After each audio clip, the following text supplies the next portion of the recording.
Hello and welcome to another episode of the Selfish Podcast. Today we have Michelle, and she has an online profile called Make Good Together, which is such a beautiful name. And we're going to find out about her life, and more about her. So, welcome, Michelle. Thank you so much for being here. Can you tell me and the listeners, where in the Sure. world are you and what time of day is it? Yeah, I am in Chicago, Illinois, and right now it's about 10:04 a.m. Okay, because we actually met through you listened to Katie Marsh's episode, which was about 2 episodes ago, and you sent me a beautiful message about um, what I was the conversation and what I'm sharing and putting out online. So I had to connect and get you on, and just really interested to know more about you. I appreciate that, and I appreciate your curiosity too. It's a beautiful thing when like two people who don't know a lot about each other have that willingness to connect. So I really appreciate the chance to be able to even learn more about you through this conversation. Ah, great. So we'll start with, I want to know about your childhood. Can you like paint me a picture of what your life was like, where you were, what your parents did, like pre 10 years old? Yeah, sure. Well, I am an only child. I grew up in a very average small town. And from the moment that I could have like any kind of conscious feeling, like I always felt like an alien. I had this epic sense of aloneness in the grandness of the world, which really probably drove my introspection, my introversion, and my curiosity. But I'd say like growing up, I really didn't have that many friends, never really felt like I fit in anywhere. And you could say I either had the luxury or the not luxury of my parents understanding this about me. So a lot of the times I just spend my time in my bedroom behind closed doors, thinking about concepts, building things. I had a lot of like building blocks and that sort of thing, drawing. I was big into art and just understanding and practicing music. Where were your parents in this time? Were they home a lot or was you left alone a lot? Yeah, they were home. My mom was always at home. She left the workplace when I was born, so she was always home. My dad worked at General Motors, which is like a car company, so he was kind of like a factory line worker, but kind of a really nice relationship with my parents. They've always been my best, like one of my best friends. So Oh, nice. everything in that regard was very, very good.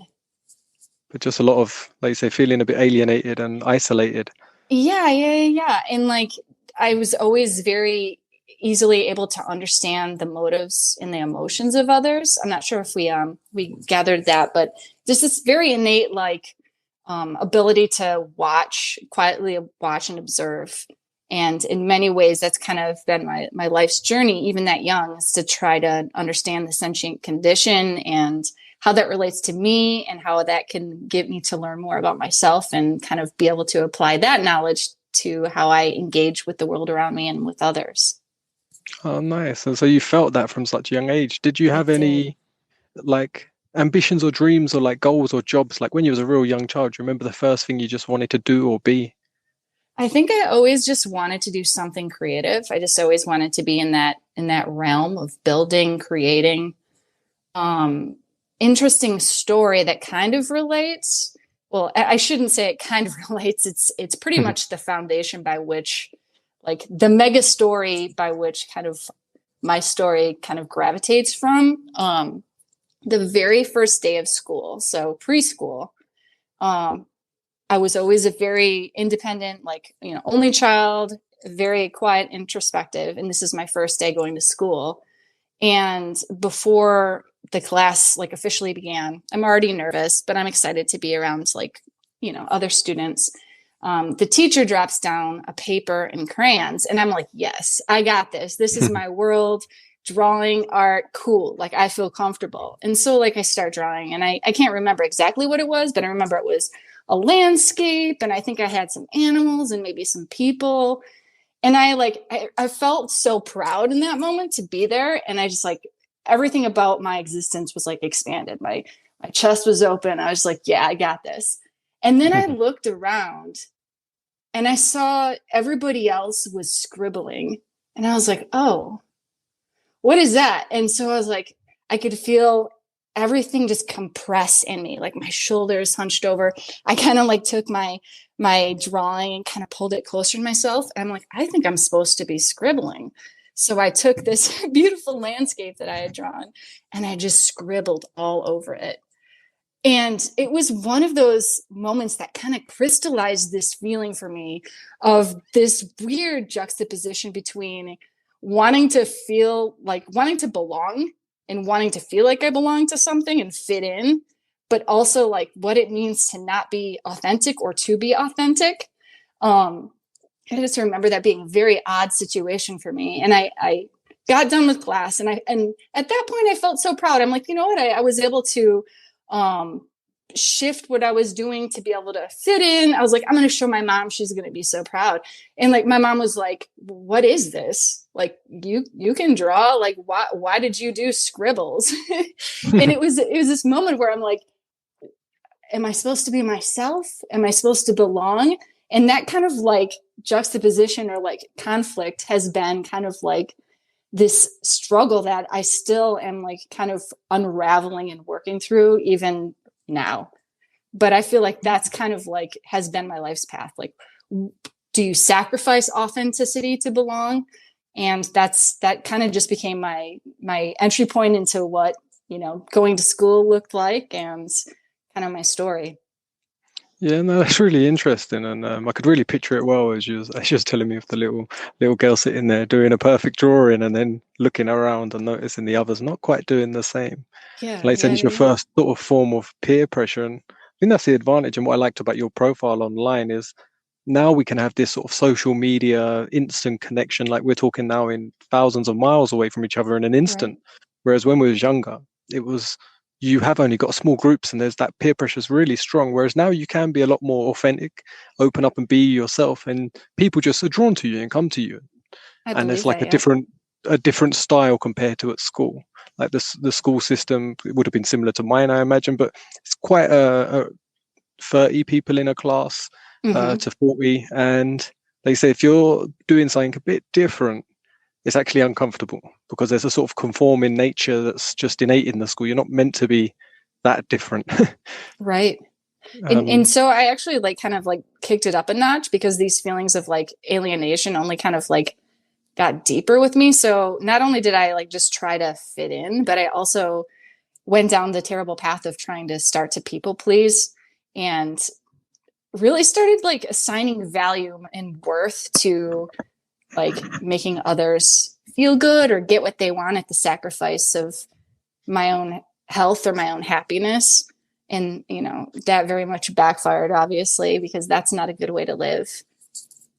no, and I can relate similar. Like my childhood, I always felt very different to the other children, and I was just very aware of things. And similar to you, I spent a lot of time alone. I wasn't an only child, but I was in a very traumatic childhood where I got a lot of alone time, but Mm-hmm. also like trauma happening all the time around me. So it was like it just made me a heightened state of awareness. So I would be analyzing and watching the other children in class and just seeing that they're not doing the same things. They're not even thinking the same things or doing. And for me, it closed me off. I just went a bit more quiet. I was just like, I won't be like them because I could see I didn't want to. And I wanted to be Mm-hmm. my own. But I thought I can't share my own story because then they will know I'm different for sure. So like you're living in fear of people might find out something about you or know you in a certain way and different. And it's like I'd rather just blend in and be almost unnoticeable. Isn't that a terrible feeling, though? Like that feeling of like wanting to fit in so much that you're afraid to share your true self because then they might find out like, oh, this horribleness of who you are, which is actually the beautifulness of who you are. It's like this thing you're trying to cover up. Yeah, and for me that just went on for years. Like once I got into my teens, it was more I was sort of finding my own way and my own friends, but I still kept a lot of my personal actual life and what was going on behind the scenes completely silent. So no one really knew me, and it took me to when I got older to realize I was just building it because I was living like that. I was building acquaintances. So Yep. when stuff did go wrong, no one's there because they don't know it's going wrong because you don't tell them anything. So it's like you Entirely. end up realizing you haven't got friends, they're not in that way of real intimacy and knowing each other because you block yourself off so much. Entirely. Yeah. And like, as I started going to, progressing through school, a little bit older, 11, 12, I was overweight as a kid. And I mean, by science's standards right now, I'm still overweight as an adult, something that I've been kind of dealing with my entire existence. But just being bullied because of my weight, on top of that, like alienation feeling and feeling different, and then going home after school did that, my parents thinking it was the norm that I wanted to be in my bedroom. They had no idea I was in my bedroom crying for hours because of the brutality of being bullied. And like that kind of just compounded on this, like, where do I fit in? How do I fit in? What does this look like? And this like deep desire and yearning for connection and understanding. Yeah, it was actually one of my questions was going to be to ask you like what your earliest struggle was in life, but you've covered that with, like you say, the fitting in and the peer pressure as well as now the bullying. What Mm-hmm. in that time, what things did you find did give you some balance to help you just get through the day? It really was that introspection and that um, just going deep and trying to understand in an expression as far as my art, my music, my writing, any way that I could get those feelings outside of myself, even though I might not have had a close friend, just being able to like get those out as expressions of creativity. I think that really, really helped. Yeah, that's resonated with a lot of my guests so far, where they've had their pressure, like just being creative is such a Mm-hmm. outlet for their emotions to create something, to put that into some form of structure. Like a lot of people, they said music or painting or drawing or building something. For me, it was actual physical exercise was my outlet. I started going to a boxing club when I was really young, like about 12 years old. And all that energy that I was holding in, like, was building into anger and frustration. And I could take that out on the on the boxing bags and just knacker myself out as much as possible. And that kept Yeah. me feeling more balanced and calm. And I'd then it say was, like, oh, I was gonna say, I'd say now, like, I wish that I had thought of that when I was that age. I think I was just so stuck in like the who am I, trying to sort out who I was with the depression of not like being able to fit in. But I feel like that at the time would have been huge for me, just to be able to uh, move, you know what I mean? Get yeah. out, not be in the bedroom, maybe get outside, experience life outside the bedroom walls. I think that would have been a huge benefit to me, because now I love that. I mean, I love being outside, love moving, love running, love dancing, all the things. That's just another form of getting those emotions out from the inside to the external. Yeah, definitely. And I think for me, what helped with the boxing as well is then the reputation behind that of being going there. I luckily didn't get bullied in any way. No one really, Right. I was always in fear that I might if they found out, because my mum had severe mental illness. And we come from a town with about, it's like a small city, it's about 150,000 people. But it's small enough that your school will know your Mm-hmm. parent. And my mum was the one that would be screaming down the streets at all times of night, or walking around in a dressing gown and barefoot, talking to nobody or something. So it was like when I was a child, it was like they will know that's my mum. Or what Yep. if they do? Or what if they find out? And I always was still in fear of that, like what people will think and judge me on because of that. But because I had the physical strength side of things, that gave me the balance that no one really pushed my buttons to try and have a fight or bully me. Yep. What do you think if your younger self now, say at that time, like 13 years old, when you was going through all this stuff, what do you think they would say if you was to meet them now? What do you think they would think of you as a person now? I think that they I think that they'd just say, "Holy shit, you've endured a lot." Like, I think they would be like, "You are a badass. Like, you've endured a lot, and look at you now." Because I believe that what hurts us the most, which is often related to personal trauma, like shapes what we can uniquely offer to soothe the hurt in the world, in a sense. And I think that they'd be like, okay, you took these experiences and you didn't let them define you. You let them kind of redefine you. You know, you could build your own story based on your experiences. And I think that they would be able to see the meaning and the purpose behind all that suffering as a child and be grateful that I, you know, was able to redefine versus define myself by my history. Yeah, no, well said. That's exactly why I started sharing my personal sort of journey and life and story. Is I never thought I would ever talk about it with anyone because I had seen it as worthless and had no value. Therefore, Mm. my most of my life becomes worthless and no value because that's most of your experience. So it was only when I shifted that and realized that's a choice you can make. You know, you're able to choose to look at that, and there's always the duality. Like you can't go forwards if backward doesn't exist. So if something's really traumatic, it has to have the polarization that you can turn that into something good if you choose, and you can use your imagination to find out what it is. And I found that through talking to people in real life and really seeing them get so much nourishment out of me sharing something that I thought I wouldn't talk about. And it's like a Mm-hmm. beautiful feeling. Like you said, you feel your chest open and you feel your heart growing. And yeah, that just drives me to share more and talk to people like you and hear more about your stories. And just, yeah, I think it's a beautiful thing. And being able to connect in an instant now and do this, it's incredible. Like I see your profile on your Instagram, Make Good Together. At the top, it says using your social media to make a difference in the world. Where did that drive come from? Sure. Well, it really started when the pandemic hit. My partner and I were kind of doing everything we could to take personal responsibility, as far as, you know, staying home and like wearing masks in public, all the sorts of things that we're supposed to do during a pandemic.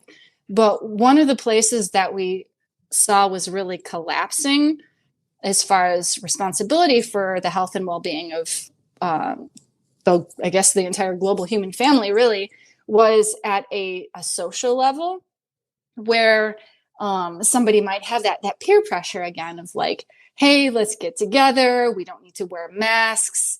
Why don't you want to hang out? And we were really, really feeling that peer pressure of, you know, kind of going against our integrity and doing what we knew was the right thing to keep the entire world safe, but also like this like weird feeling of how do we say no to our friends and our families when they're asking us to like partake in something that's unsafe. And so that's kind of how Make Good Together came about, is this idea of taking like responsibility for one's own influence, especially within your social circle, because those that are closest to us, our stories, our opinions, our actions, our behaviors, they are really going to have a strong influence on those that are closest to us. So I think that's kind of like the catalyst of how that became, is that moment of like the pandemic hitting. And at that time too, like I'm a designer, a graphic designer. I've been doing it for about 22 years now. I've had the luxury of having my own business, which has been amazing. But I was like, I have to do something about the pandemic, because I was feeling so hopeless, and really kind of shifted from, you know, my full-time gig was my design business. And I kind of cut out 75% of that work just to focus on, okay, how can we inspire people to continue to do good deeds and the right thing for the long-term health and wellness of the entire global human family. And that's kind of how it began. Oh, nice. Yeah, because there's a couple things you said there that really resonated. Like, I've seen a lot of people on, like, say, there lots of people in different places with what's happening, and I've seen people that have got into fights with the person they love because they have different thoughts. And that's a big reason why I created content online, is like to try and just get people to put themselves into a much more loving state and be able to express their thoughts or opinions without the anger, without losing someone. Like I've seen people lose relationships, family members, you know, and say terrible things about people. And especially you see it online more than anywhere, whereas you don't see so much of the love and so much of the other stuff on a smaller level, you know. So I think it's really important what you put out, and making people aware that they can make a difference from home now. With a phone, with a computer, if they're listening to this, you can actually contribute something, even if Right. it's sharing content of stuff like this, or people's content that you find that you're like, you know what, that made me feel good. I feel a bit more comfortable within myself. And they can share Right. it to someone else, and then they can feel good because they've contributed. They've actually been of some service. Yeah, and it's weird because I mean, from an evolutionary standpoint, to survive and thrive in tribes has been it's been requisite that you're around people, like physically around people. Like to not be in community has been a detriment for our species. But it's like, okay, in a matter of months, we were asked to completely flip that. Like, what does it mean to love my friends and family? Maybe it means that I do have to spend some time away from them. I'm not necessarily as much now, but like when the pandemic first started, and like, you know, what does it mean? What does love mean really? And how can we quickly shift that in a way that'll benefit our species, benefit this scenario of being in a pandemic? And in a lot of ways, that's kind of also what's been on my mind and like kind of driving Make Good Together is what does it really mean to love someone, and how can we redefine what it is so that people know that when we're extra careful, it isn't that we're denying their friendship or denying their invitation, but that we are doing it out of a place of love. Yeah, definitely. And a big part of that and what I share is about self-love and self-care. And what was coming up recently, and that I was had some thoughts about, and I shared some content on as well, is like I said, a lot of people, love is sort of a word that's used, but some people aren't really sure what it means, you know, because they've not experienced it, or they've not loved themselves, or they've not had someone who's loved them. And I was using the example of like a dog. You can take care of a dog by feeding Mm-hmm. it and giving it shelter, but you can treat it bad still. So you're not treating it with love. So to me, love is like the attitude you carry, and the care is the actual action you're doing. So if someone was to communicate with a person, is their attitude full of love? If it was a film and someone was recording you secretly and played it back to you, would it be obvious if the subtitle, if it was in mute, if there was no audio, that that person's acting lovingly? Mm-hmm. And to me, I like to like view it like that. That it's an attitude I try to always carry. But I had to work on self-love and realize that my past, I had wired and talked to myself in a way internally that I wasn't loving myself. I didn't have an attitude of love within. Yeah, I love your definition of love and how you're framing it and how you're thinking about it. And it really resonates with how I think about love as well. And it's tough. I mean, even through all that I've been through and all the work that I've done on myself and my relationships with others, I mean, I would be a liar to tell you that there isn't days that a voice in my head says, I hate you. I don't like you today. And that's a tough like reality of existing. So this idea of self-love and like working towards that is something that I am definitely novice at, even though I've been working on it for decades. But that I strive to better integrate into my life. Yeah, for me, it was a process. Like it wasn't instant, it wasn't overnight, and there was definitely ups and downs. Um, but at the point I'm at now, I haven't had a moment where I haven't had an unloving thought about myself. There hasn't been a moment of any of that feelings. And it was the switch from self-love to unconditional self-love. And Hmm. it was the unconditional part that really changed things for me, because it was more, I realized that I spent a lot of my life living in expectations. So that means there's conditions on what I'm expecting. And then therefore I'm already conditioned. So I'm always going to not get what I want in some form or some way. And that even wired itself into my self-love at the beginning. But it wasn't until I just fully was embracing that I don't that I love myself. But it was just a whole journey of things. Even from, I was talking to someone the other day about the importance of touch, because I think my last video was on like a self-love foot massage. I think it was Katie I was talking to actually, and Hmm. was talking about that. And I was telling her, and she's going, "I've never thought about it." And I was saying, Yeah. imagine your parents said, "I love you every day. I love you. You're wonderful," but they never touched you. I Yep. said, but I said, so some people, they haven't ever touched themselves with a loving touch. One of my Yeah. biggest self-love moments was I was having a bath one day, and normally it's a shower, but this was quite a few years ago. And I was just in this thing because I was going through all this stuff at the time, and I started really gently like touching my arm. I wasn't washing. I was just like like just touching it and admiring it and just thinking, do you know what? This is my arm. This is my hand. I can't believe what bad things I thought about my body before and how much I've, belittled it and talked so badly because I had such expectations for it to behave a certain way. So when it didn't, I was like a dictator internally that I expected so much from it and it's always letting me down and noticing every time it did. And it was breaking through them boundaries of losing the conditions that I had on myself. And that really made a difference. Do you think you have a lot of conditions? Is it something that you think about in that way? I don't, but I'm going to now, because this whole conversation, this story you've been sharing, like I caught myself just nodding. Like I'm like, yes, yes. I definitely have conditions. I mean, even the overweight part of my story, I mean, it's now a part of my adult life. And I have Hashimoto's, which makes it more difficult for me, but it's something that I've struggled with my whole life. And I mean, even the scale is a condition. I look at a number on a scale and I judge my previous day. Did I have a good day? It's a number on a scale, Michelle. Like, how can you judge if a day was a good day by a number?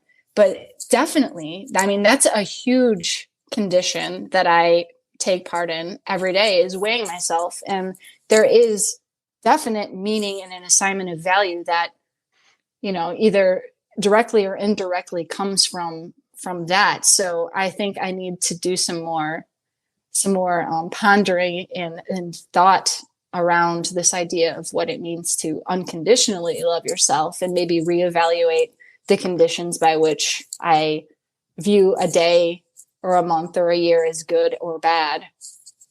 Yeah, it's very much if, like I said, I think because how you described your childhood and having that, say, a sight to be able to sort of be aware and go introspective and notice that from an early age, I think you'd be able to really witness yourself in the feelings. And like you say, it's really seeing at which moments are you like judging yourself, like the peer pressure you had which moments is judgment coming in, and then that means there's a condition to be judged. And then you realize, wait a minute, I'll put in another condition, like you said, to weigh yourself to match the scales.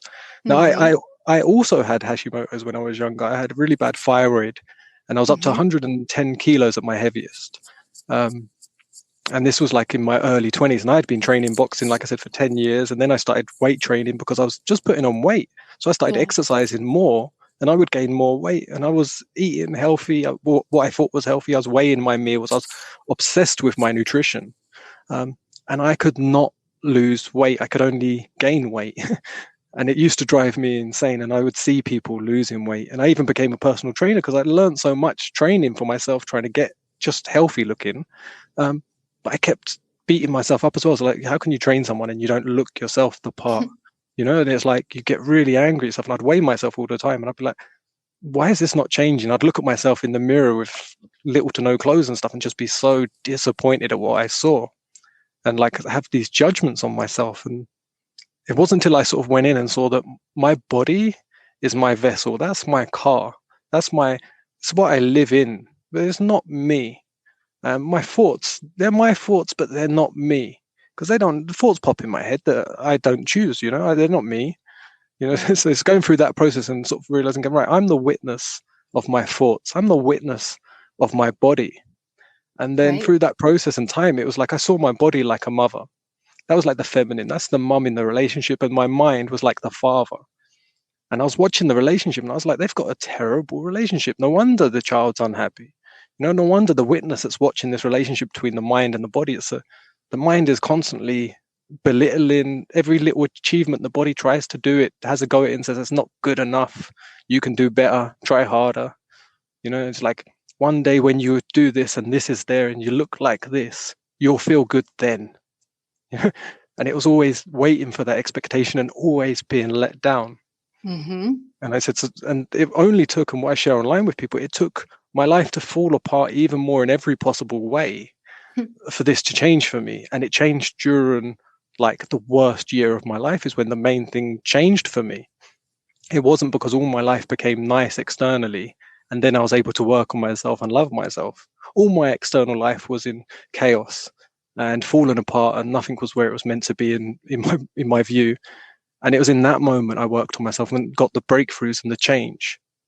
So that's like a big thing I share with people. It's actually, there's internal work that can change, and you can feel amazing and great and joyful even when there's chaos happening around you. Yeah, I need to I need to do some work, I think. I think you've kind of brought up a lot of things that I'm going to have to dive deeper into. So it's holding that yeah, go excitement. ahead. The excitement is such a big part of it. Like I said, you're interested now because you've heard something. You're like, I need to dive deeper. You need to be excited. Again, a big part for me was I got really bad chronic fatigue, and I used to have real bad energy problems. And you will as well with the Hashimoto's. Like that causes your energy to be slow. Right. So I would obsess with food, think food gives me energy, and even though it's clean food. And it was only until I realized, wait, excitement gives me energy. When you're a little kid or like Christmas Day or morning, you wake up because what's coming, and you wake up with energy. You look at children flying around when they're excited. They are so charged up. Yep. And I was like, that's what I need. And I realized it's excitement. And when you start to be loving and unconditional in the moment, you have ambitions still. They're not conditions, they're ambitions, but you don't expect from them. You just want to do them because you want to do them. It feels good. And then you start to get energy and excitement. I literally cried. I was in the woods just sort of meditating and breathing and trying to feel. I was like, what does excitement feel like? What is it? Because I've realized I haven't felt excitement in years. And then I started to feel excited about the possibility of being excited, and I just started crying. Yep. And then laughing at myself because I was laughing, going, I can't believe I didn't realize I haven't felt excitement for so long. Wow. So what like methods and techniques do you use now to keep yourself going day to day? What do you use at the moment to give yourself energy to just carry on living? Sure. Well, I kind of have a pretty hardcore like regimen as far as my day. And I found that to be super helpful because I don't spend time trying to figure out when I do things, what I do. Like it's kind of almost like I kind of pare down my mornings to the essentials and make sure I do everything that I need to do. So I think just my ritual is kind of what keeps me excited and keeps me going. So I wake up when the sun comes up. Right now that's 7:10 a.m. here in Chicago. When I'm making my bed in the morning, I have this like bright sun lamp that I turn on while my partner and I kind of like make the bed and get ready for the day. And then within, I'd say 45 minutes of waking, we go outside. We get some kind of light in our eyes. We're very fortunate to live about a quarter mile away from the Chicago River, this really beautiful river that has like ducks and like wildlife. So we'll walk to the river and feed the ducks. We've been having snow, so there's also a hill. So we've been getting up at like 7:30 in the morning and like going sledding, but like just grab a coffee. In the summertime, we have a roof deck garden, like a vegetable garden on our roof. So in the morning, like we'll go out there instead of like doing the walk around the park. So just like getting outside in sunlight. And then after that, like we'll either work out or I'll read, depending on what day of the week it is. And then as far as like eating, like I have what I call a feeding window. And I'm curious your thoughts on this because this feels very conditional to me, but I'm wondering if it's conditional in a helpful way or a hurtful way. But I eat from 10 a.m. until 6 p.m. That's kind of like when I eat. And then I work from 10 a.m. until 4 p.m. And then after my work day is done at 4 p.m., I'll start cooking at around 4.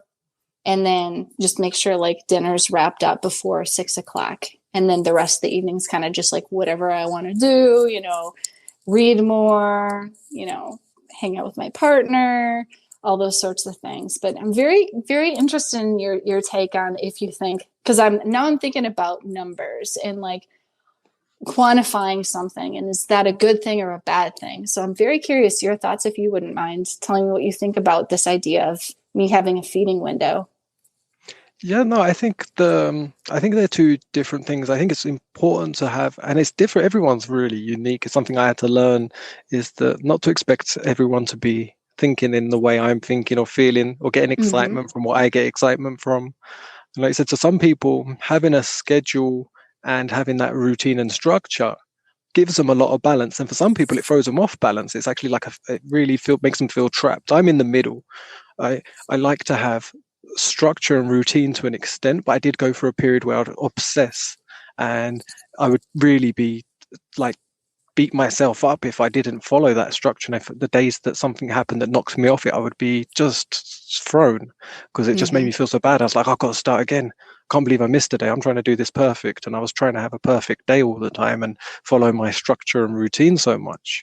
Um, but for some people, it's like they do that and they can do that smoothly. If something comes into their life and changes that routine, they're adaptable and it doesn't cause them any emotional problems. I think it's measuring how flexible you are if it needed to change. Mm-hmm. But if you're being productive and you're feeling good, then I think that's what's important. If you feel good and it's keeping you productive, but someone, your husband comes in and says, "Oh, let's go do this today," and you're like, "No, I can't. I've got this routine. I have to do this. I have to do that," and there's no flexibility, and it makes you emotionally uncomfortable. Then I think it's something to look into, to Yep. to see to see where you are with it.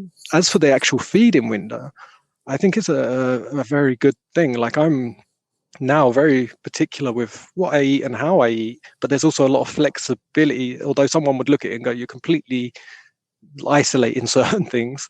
But like Mm-hmm. I started with like intermittent fasting and just giving myself a couple of hours in the day where I could eat. So it started with that. I was like, "Do you know what? I'm just going to eat once a day, and I give myself a full 2 hours where I can eat as much as I want." Of the food was still all nutritious, lots of green leafy vegetables and salads and things, but I could eat as much as I want for 2 hours. And I sort of started with that. And then as time went on, I was like, I'm feeling pretty good eating like this. And then Mm-hmm. I let that time slip to just where did I feel during the day? Do I feel like eating now? Does it work now? But I would still stick to like a 2 hour window. Now I eat like in a 1 hour window once a day.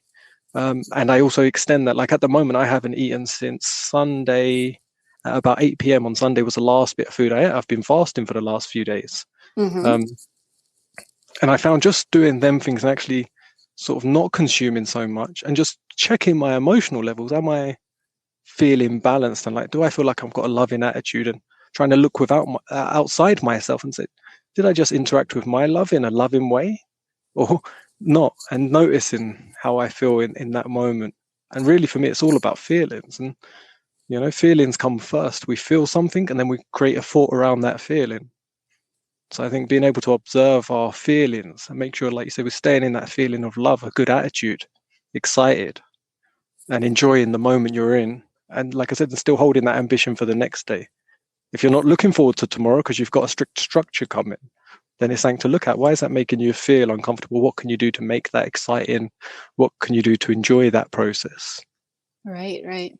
No, it's interesting because hearing you say that kind of validates my feelings around um, the structure that I have for myself. Because if anything, like it almost feels liberating in a sense because I've kind of crafted this system by which I feel the best and I'm the most productive and I have the time to do the things that I love and what I want to do with my life. And I think that's a beautiful. Yeah, that sounds good. And how did you meet your husband, by the way? I would like to hear a little bit about him. How's he in your life, and how does that fit in your structure of your routine? Sure. Eric is my partner. He's not my husband, but we've been together for about 3 years, I'd say. Um, I met him at the absolute perfect time in my life when I was working through actually getting a divorce with somebody that I was with for probably 12 years. And we just happened to meet each other at the exact right time in our lives to meet each other. And I am extraordinarily grateful that he is in my world now. To have somebody who supports me as far as being behind me version of myself. And I feel like it's goes both ways. And it's a really beautiful thing, because I hadn't been in a relationship really ever in my entire life where there's that mutual striving to really want what's best for the other person. And that's the relationship we have, and I love it. Oh, beautiful. I always like hearing when someone's in a loving relationship. I think it just gives so much power to your life when you've got that support, and like I said, the encouragement more than anything. When someone, you just want the best for them and they want the best for you, and you just want to grow together. And I just think it's that inspires me. That gives me fuel.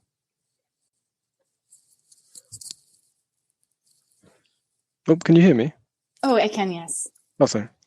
Yeah. So what sort of activities do you do now that you share with your partner? Do you do any actual like sort of health practices, or you said you go for walks and runs together? Yeah, so every morning we get up at the same time. We get ready and we get outside and do our morning walk. It's been a really great time to, I mean, most of the time we're silent. Like I said, we live close to the Chicago River. It's beautiful. There's always ducks and like a different wildlife, geese. So most of the time we're just quiet and we're just observing and listening. And I feel like just that practice of being outside with him and getting that sun in our face and being able to appreciate nature is really a good foundation for a good day. Like that's a building block of what I would consider to be a really good day. Twice a week we'll work out together. So today I told him that I was going to be on this podcast, and I told him I was going to give him hell because he really hurt my abs today. Today was ab workout day. And so we did that for about 45 minutes. And Thursdays I lead the workout. And we've been doing kind of martial arts type things on Thursdays. So we've been doing that. And then really just like cooking.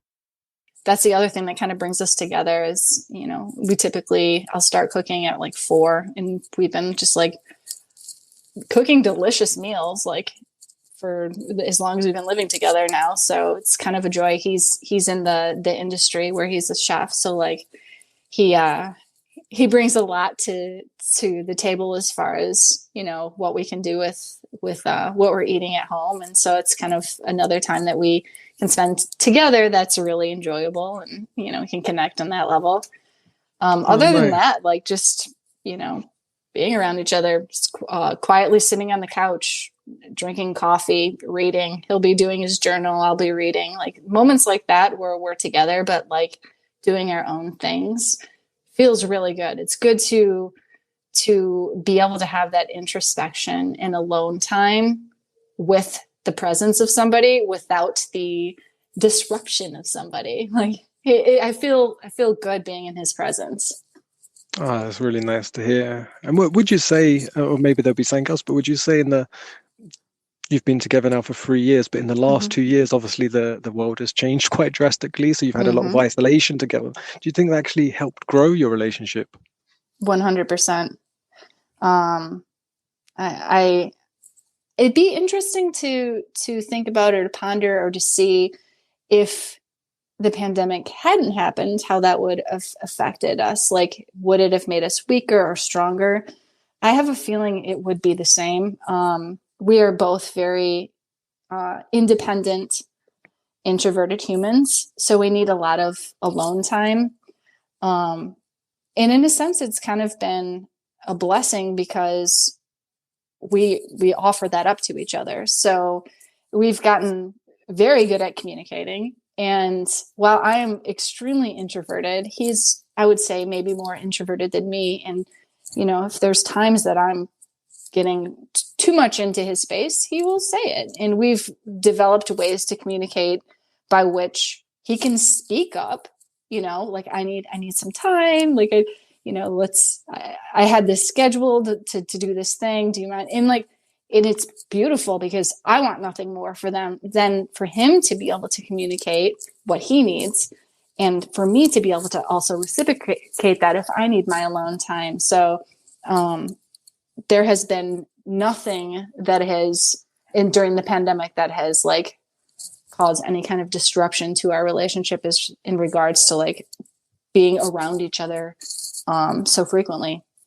Yeah, nice. And it sounds very much like you say with being able to communicate. It's a bit like what we was talking about earlier with holding the attitude of love. It sounds like you're both communicating, holding the attitude of love, so the other person's able to receive that, and you progress together. And there's something I learned a lot with my love Danielle. We've been together now for I think about 8 years, and like during the last 6 years, we've been put in a situation where we're together pretty much 24 hours a day, every day, Mm-hmm. and we had to learn to really get into that communication. We both also come from long-term relationships. I was married before and with someone for 10 years that didn't work out. She was in an abusive relationship before for like 10 years. And so when we met each other, we both at the sort of, we had to learn how to communicate again, but we both were there with love. And it took a while and balance to actually realize like, you just want the best for them, and the more communication you can have and letting them know, like you say, in a loving way, it's like they want the best for you, you want the best for them. You should be able to work out the process. Mm-hmm. Yeah, Yeah, it so sounds very much similar to our experience. And I think you're spot on. It's just like that the communication is key. Like, and how do you communicate from a place of love? Even the hard things, right? Like, I mean, there's been times when he's been like, I just need quiet time, but he has a way of articulating it that makes it to where I'm like, oh, I'm so glad you told me, because if you didn't tell me this, I might have continued to ramble or be a little bit more extroverted and kind of like sacrificed that internal time that you needed. So if anything, it's a gift always when he speaks up for what he needs, because then it also opens the door for me to be able to do that same thing and, articulate and express my boundaries and needs. yeah, definitely. Like it really makes a difference. And what else would you say if you had to pick one more thing that's come out of the last couple of years that you're really pleased about? Like what's happened in your life that you're really pleased about during this sort of crazy time? Yeah. I think that we could see this time through the lens of despair or chaos or just any negativity, but it has been such a joy to see people come together in epic ways to kind of like make a stand for the human family. And I don't just mean in the pandemic, for like a multitude of, topics as it relates to public health, wellness, equality, awareness, redefining what our lives look like. Like this moment is such an unprecedented moment for us as a species to decide what this looks like. Like, what does it look like to be a human and have a life? And I think that's such an amazing gift. It's like the silver lining of the pandemic is meeting new people and really having a moment to redefine what kind of life you want. What does this look like? And it's been amazing to see other people taking that opportunity too. Side, I see the side where there's some people who it's all, doom and gloom. But for those who have used it as like a catalyst for really deep work in understanding who they are, what they want, and what's important, it has been a really wonderful opportunity for those types of growth experiences and opportunities. Yeah, and like you said, there's always going to be, I think we touched on earlier, the duality, the polarization that, yes, for some people it's going to have been the worst thing and they're going to use it in the worst way, but for some people it's been the best thing and they've used it in the best way. And it was actually, I think I put a story up on Instagram and I think you answered it. And I put this question I wanted to ask you. I put, is life fair? And you was the only one that picked unfair. What was the feelings and thoughts that went through your mind then? It's not fair. I don't think life is fair. I'd be very curious to hear why it is or is not fair. Um, I don't think we really get to choose necessarily if it's fair or unfair. Um, I just think it's what we do with the situation um, in the present moment to shape our futures in a way that create a life by which we are happy and be ecstatic to live.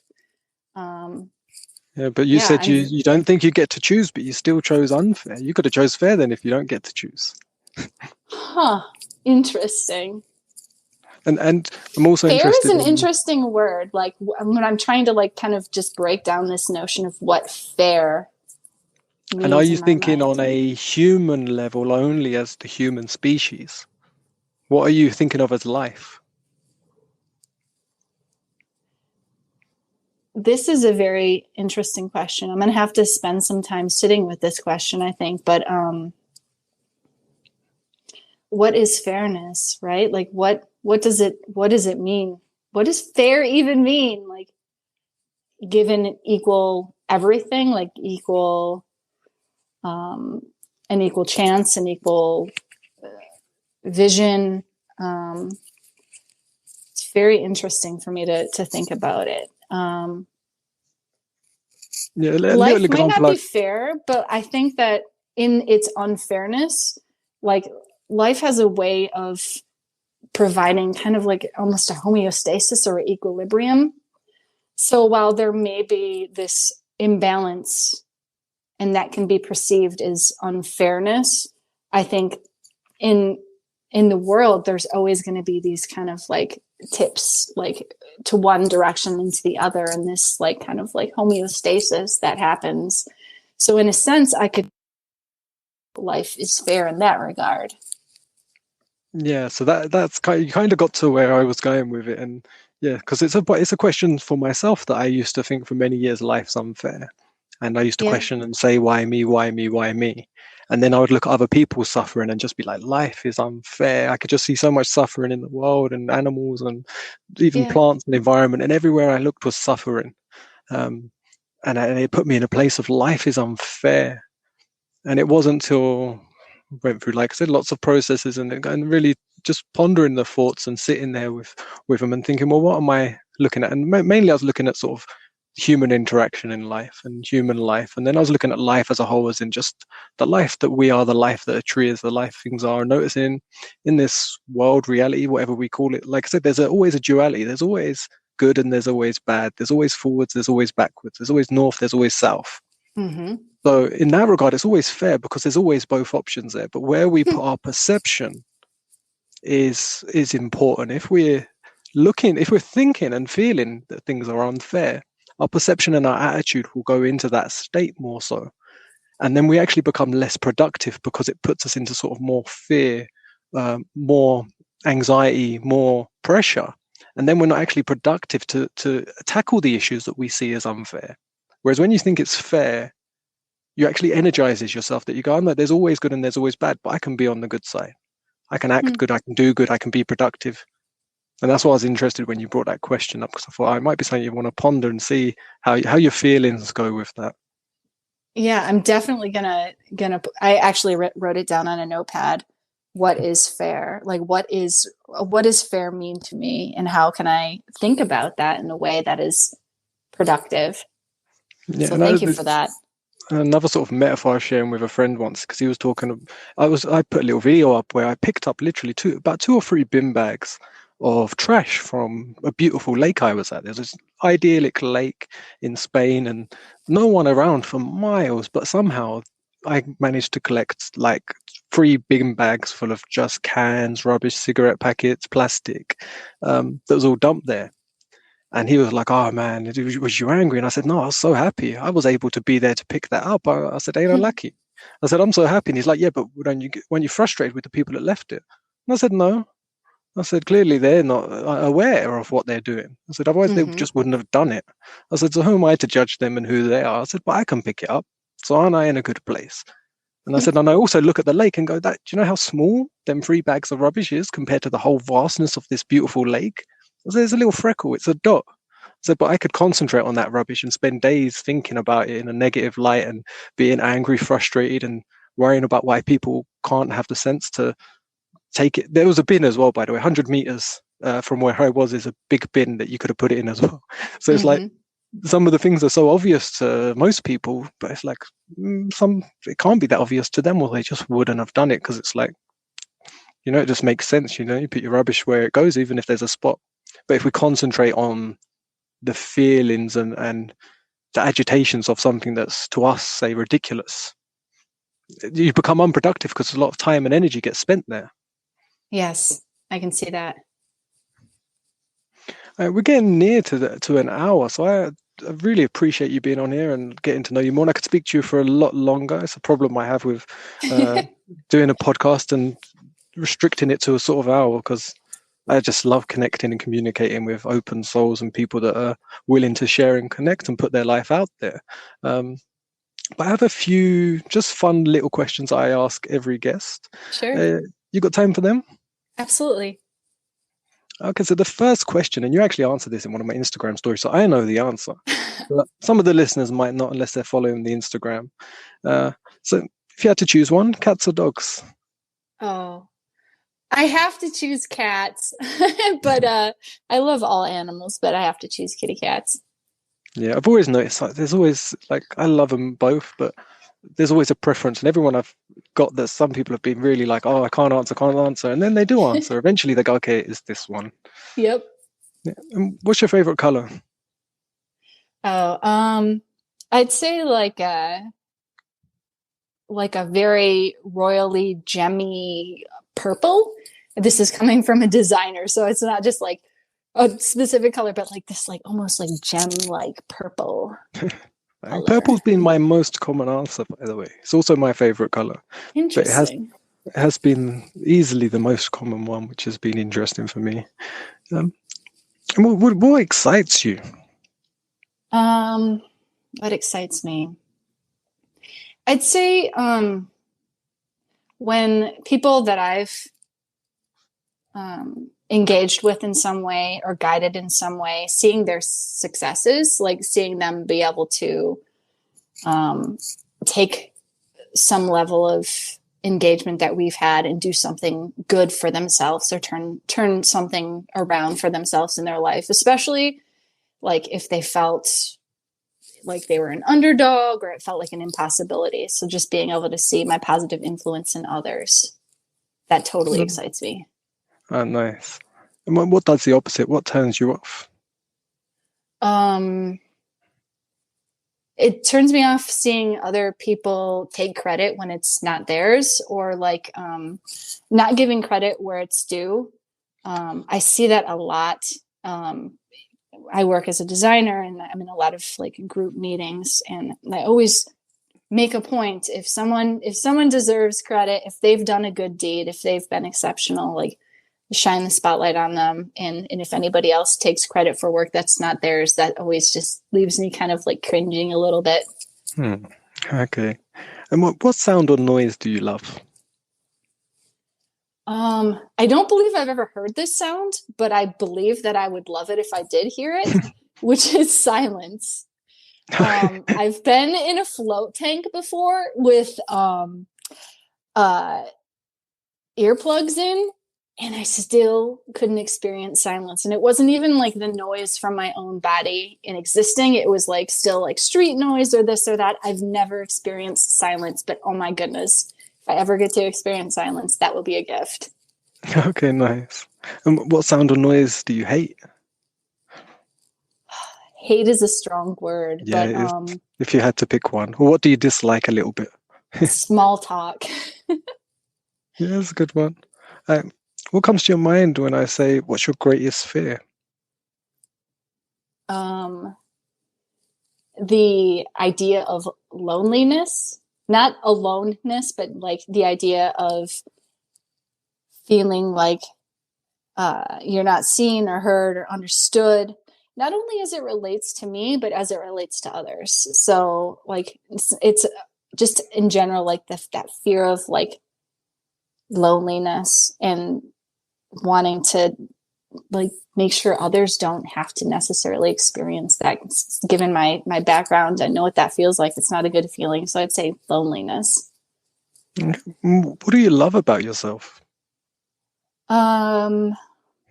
My ability to connect with people very quickly and intuitively. I've had a lot of conversations with random strangers, like people that have, I've gone to the grocery shop and they've told me their life stories, and there's just this thing that happens with me with that. And I'm such an introvert, so it doesn't necessarily make sense to me why this happens. But I've had people be like, I haven't told anybody this story about myself. And I feel like that is kind of like the biggest honors, to have others feel safe with their vulnerability in my presence. So I love that about myself. Oh, nice. Yeah, that's a very nice one. What do you love to see in others? I guess their vulnerability in a sense, and a willingness to connect. I love seeing that in others. I love seeing people also who think beyond themselves and think about how their actions and behaviors and thoughts influence like all sentient beings on this planet and beyond. I love that. Oh, nice. And the very last question, what do you love about animals? And this includes pets or just animals in the wild in general. Sure. I'd say their ability to be present and like just be in the moment. They're not thinking about the scale. They're not thinking about a number. They're not thinking about feeding windows. They're not thinking about any of this. They're just thinking about like the moment that they're in right then and there. And I think that everybody has a lot to learn from, nature and animals' relationship with nature, and just their ability to be completely present. Yeah, it's beautiful. And it has been an absolute pleasure to hear more about you and know you just in that little bit more depth. So I really appreciate you talking openly and honestly. So I really appreciate this conversation. Absolutely. I appreciate it too. And can I just have your like Instagram? And I know you have a website. If people want to find out a bit more or come Sure. to you, I know you're creating like like an online community really of people just, they say, making good together. So Yeah. So where can people find out more? makegoodtogether.com is the website.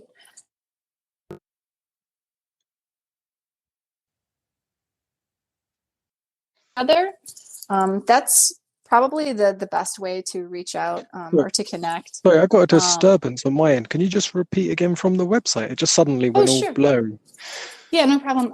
Makegoodtogether.com is a good place for people to kind of go. And then at Make Good Together on Instagram is where we do most of our communication. So if people want to reach out via DM or just follow us, whatever, always interested in connecting with people and hearing about what's going on in other people's lives.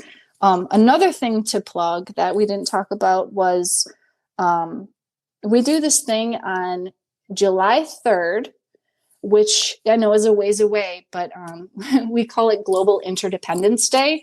And last year was the first day that we did it. And we had this campaign where it's We Are Connected. We just had people simply use the words "we are connected" on their hands or whatever, and talk about why it's important that we acknowledge our interdependence in this world, as it relates to the pandemic, but as it relates to everything that's going on in the world. So that I know is a long ways away, but weareconnected.com is also a place people can check out. Okay, and then there's like everyone shares something on their social media on that day, and yeah, exactly. And I think the day that we did it last year, I'm sorry, it's globalinterdependenceday.com. Globalinterdependenceday.com. But okay, I'll make sure to put it in the links in the description so people can find it. Awesome. Yeah, And no, I'll it check was it a out beautiful, myself. beautiful day. Just like hundreds of people just like getting involved. Like it was incredible. We had no idea what to expect, but like people want to connect. Like it's our human condition to want to connect. And I think if anything, if we've learned anything through the pandemic is that's something that we need to really lean on, especially in times where, we all need each other. Yes, definitely. Like you said earlier in the conversation, like we're a social species, and isolation has always been a form of punishment because it's uncomfortable. And someone could be in a prison where they're isolated, and then if they're bad, they could put in a cell on their own for longer as punishment. So being away from people, but it's great that you're opening up that day as well to just remind people there's a place to connect. There's so many people out there that have the ability now to go online. They have a phone, they have the internet still. And they can connect with someone in an instant, even if it's just to listen to someone else speak, Right. watch them, or to comment on a video or something, and just make a connection. Like you said, just to say hello. Absolutely. Okay, well, I hope you enjoy the rest of your day. It's evening for me now, so I'm going to go settle in, and you've got a day ahead of you, so have a great day. So hi to, did you say it's Eric? Yep. Let's say hi to Eric. And I will. Yeah, I will update you when this podcast's out, but it will probably be this Sunday coming. And I only know, I've had to learn so many time zones. Like I know my PST now, I know my EST and my GMT. So if it's 3 p.m. EST, am I right that CT's 1 hour backwards? So is that 2 p.m. CT? Correct. Yep. Oh, see, I'm getting there. You are. That's very, very good. I am much more, I don't know my time zones very well. I always fail at that. So yeah, so 2 p.m. CT for you. It will be up on Sunday, but I will drop you a message and let you know with any bits that are coming before then. Awesome. I appreciate it. All right, thank you so much, and yeah, have a beautiful day. All right, enjoy your evening. All right, thank you. Bye. All right, bye.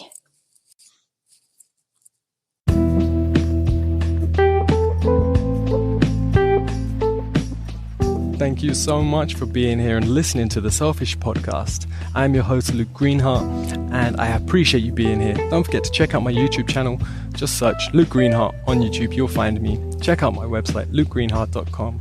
Have an amazing day, and stay tuned for more episodes. I'll be interviewing guests on their path of self-development, their path to self, getting to know them in much more intimacy, much more depth, sharing and connecting with all, so we can have a much more blissful, joyful, and productive life together. All right, much love. Have a great day.